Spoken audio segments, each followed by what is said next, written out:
ಆತ್ಮೀಯ H16 news ಅರ್ಥಾತ್ ಹೇ ಸೀತಾರಾಮಗೆ ಸ್ವಾಗತ. ನಾನು ನಿಮ್ಮವ MI ಅಥವಾ ಮಲ್ಲಪ್ಪ ಜೋತಾವಾರ್. ಆದ್ಮೇಲೆ ಈಗ ತಾವು ದಿನ ಸುದ್ದಿಗಳನ್ನ ಅದರ ಜೊತೆಗೆ ವಿಶೇಷತೆಗಳನ್ನ ನೋಡ್ತಾ ಹೋಗಿ ವಿಶೇಷ ಈ ಮೊದಲನೇ ಸುದ್ದಿಯನ್ನು ನೋಡಿ.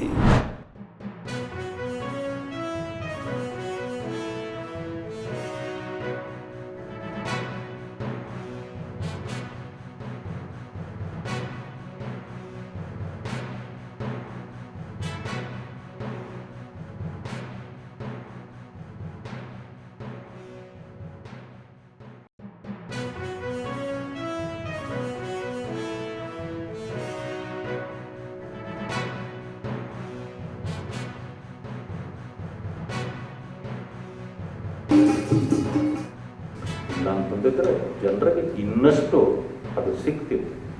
ಅಂದರೆ ಏನು ಮಾಡೋದು, ಅವರ ಪರಿಸ್ಥಿತಿ ಕೊನೆಗಳಿಗೆ ಬಹಳ ಕಷ್ಟ ಆಯಿತು. ಅಲ್ಲಿ ಜೀವನ ಮಾಡೋದು ಕೂಡ ದುರ್ಲಭ ಆಗಿತ್ತು. ದೆಹಲಿಯಲ್ಲೂ ಕೂಡ ಅವರಿಗೆ ಅಂತ್ಯ ಸಂಸ್ಕಾರಕ್ಕೆ ಒಂದು ಅವಕಾಶ ಸಿಗಲೇ ಇಲ್ಲ.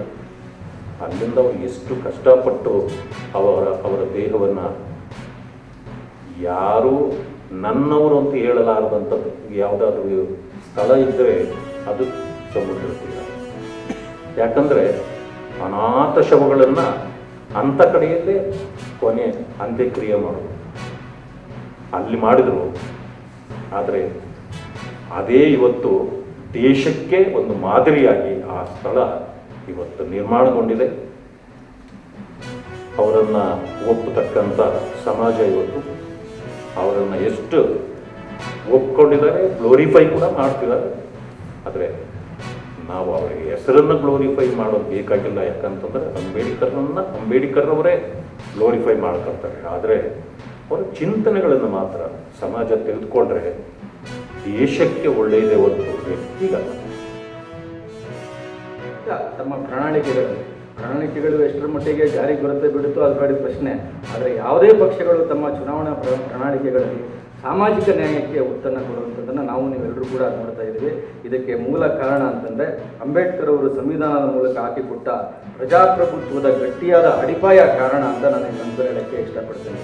ಅಂಬೇಡ್ಕರ್ ಅವರು ಪ್ರತಿಪಾದನೆ ಮಾಡಿದಂಥ ಸಮಾನತೆ ಕೇವಲ ಕಾಗದದ ಮೇಲಿನ ಹಕ್ಕಲ್ಲ, ಅದು ಬದುಕಿನ ಸಂಸ್ಕೃತಿ ಆಗಬೇಕು. ಮತ್ತು ಹೋರಾಟ ಮತ್ತು ಆಶಯ, ಅವರ ಹೋರಾಟ ಮತ್ತು ಆಶಯ ಹೆಚ್ಚೆಚ್ಚು ವಿಸ್ತರಣೆ ಆಗಬೇಕು. ಅಂಥ ದಿನಗಳು ಕೂಡ ಮುಂದಿನ ದಿನಗಳಲ್ಲಿ ಬರಬೇಕು ಅನ್ನೋದು ನನ್ನ ಅನಿಸಿಕೆ. ಇಂಥ ಒಂದು ಮಹತ್ತರವಾದ ವಿಚಾರವನ್ನು ಅವರು ಇಟ್ಕೊಂಡು ದೇಶ ಅಭಿವೃದ್ಧಿ ಆಗಬೇಕು, ಅದಕ್ಕಾಗಿ ಸಮಾನತೆ ಇರಬೇಕು, ಭ್ರಾತೃತ್ವ ಇರಬೇಕು ಈ ದೇಶದಲ್ಲಿ. ಅದು ಬರಬೇಕಾದ್ರೆ ಜಸ್ಟಿಸ್ ಇರಬೇಕು, social, economic, political, liberty of thought. ಎಂಥ ಒಳ್ಳೆಯ ವಿಚಾರಗಳು, ಮೌಲ್ಯಗಳನ್ನ ಅವ್ರು ತಿಳಿಸಿದ್ದಾರೆ. ಇದನ್ನು ಅಳವಡಿಸ್ಕೊಳ್ಳಿಕ್ಕೆ ನಾವೆಲ್ಲರೂ ಇನ್ನೂ ಸಿದ್ಧರಾಗಿದ್ದೀವ, are we are just living in silos. ಈಗ ಅದೇ change is the truth of the life ಅಂತ ಹೇಳ್ತಾರೆ. ಬಟ್ ಹಾಗಿದ್ರೆ ಜಾತೀಯತೆ ಯಾಕೆ ಬದಲಾಗಲಿಲ್ಲ? It's somewhere the mindset. ಜನರು ಅದರಿಂದ ಹೊರಗೆ ಬರಲು ಸ್ವತಃ ಪ್ರಯತ್ನನೇ ಮಾಡ್ತಾ ಇಲ್ಲ ಅಂತ ನನಗನ್ಸುತ್ತೆ. ವಾಪಸ್ ತಿರುಗಿದ ತಕ್ಷಣ ಏನಾಯ್ತು? Equation completely change. ಏನಾಯಿತು, ಇವರು ಕೊನೆಯಲ್ಲಿದ್ದವರು ಮೊದಲು ಬಂದರು ಅಲ್ವಾ? ಹಾಗಾಗಿ equal opportunity you are talking about, nothing else. ನೀವು ಒಬ್ಬ ಮಾನವೀಯ ಹಣತೆಯನ್ನು ಇಟ್ಕೊಂಡಂತಹ ವ್ಯಕ್ತಿ ಆಗ್ಬೇಕಷ್ಟೇ. ಇನ್ನೇನು ಅಂಬೇಡ್ಕರ್ ಇನ್ನೇನು ಹೇಳಿಲ್ಲ ಅಂತ ಅನ್ಸುತ್ತೆ ನನಗೆ. ಅಟ್ಲೀಸ್ಟ್ ಕಂಪ್ಯಾಷನ್, ಎಂಪಥಿ, ಈ ಒಂದು ಜೊತೆ ನಾನು ಕೈ ಇಟ್ಕೊಳ್ರಪ್ಪ, ಇನ್ನೇನು ಬೇಡ. ವಿಮೆನ್ ರಿಸರ್ವೇಷನ್ ಬಿಲ್ ಅಂತ ಉಪಯೋಗಿಸಿದೆ, ನಾರಿ ಶಕ್ತಿ ವಂದನ ಅಧಿನಿಯಮ ಅಂತ ಹೇಳಿ ಇದಕ್ಕೆ ಹೆಸರು ಕೊಟ್ಟಿದ್ದಾರೆ ಮೋದಿಜಿ.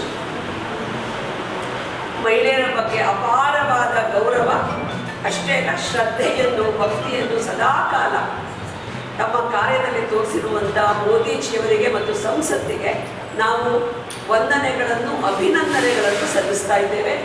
ಈ ಒಂದು ವಿಮೆನ್ ರಿಸರ್ವೇಷನ್ ಬಿಲ್ ಭಾರತದ ನಾರಿಯರ ಪಾಲಿಗೆ ಈ ಯುಗದ ಒಂದು ಹೊಸ ಯುಗ ಆರಂಭ ಆಗಿದೆ. ಕಲಿಯುಗದಲ್ಲಿ ನಾರಿಯರ ಯುಗ ಆರಂಭ ಆಗಿದೆ.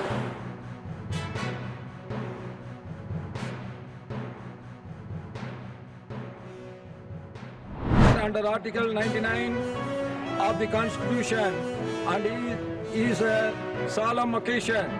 Deviation from the chosen format has potential to invalidate the oath. I urge the honorable members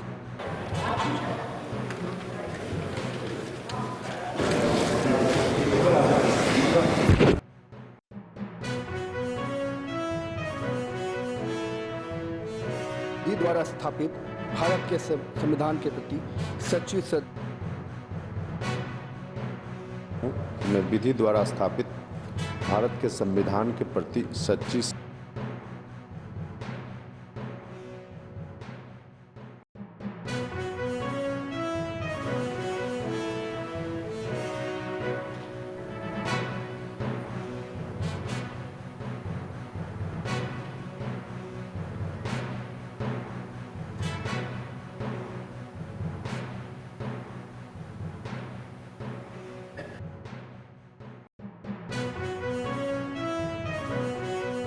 meet at 11 a.m. on Friday, the 17th April 2026.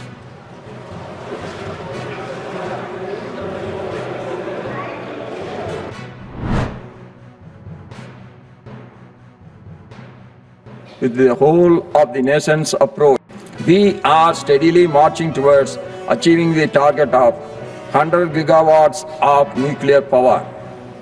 With BFBR attaining criticality, India has entered the second stage of our long-envisaged program in civil nuclear energy. The BFBR stands as a proud testament to India's long journey of perseverance, innovation, and national commitment.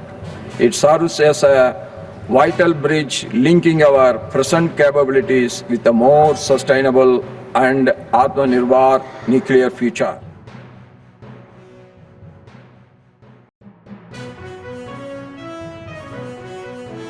Bharat ने लंबे समय से परिकल्पित इस programme के दूसरे चरण में प्रवेश कर लिया है। PFBR भारत के निरंतर प्रयास, इनोवेशन और राष्ट्रीय प्रतिबद्धता का गौरवपूर्ण साक्षी है। यह हमारी वर्तमान क्षमताओं को भविष्य की अधिक सतत और आत्मनिर्भर न्यूक्लियर ऊर्जा से जोड़ने वाली एक महत्वपूर्ण कड़ी है। ये उपलब्धि पूरी तरह स्वदेशी प्रयास के द्वारा हासिल की गई है।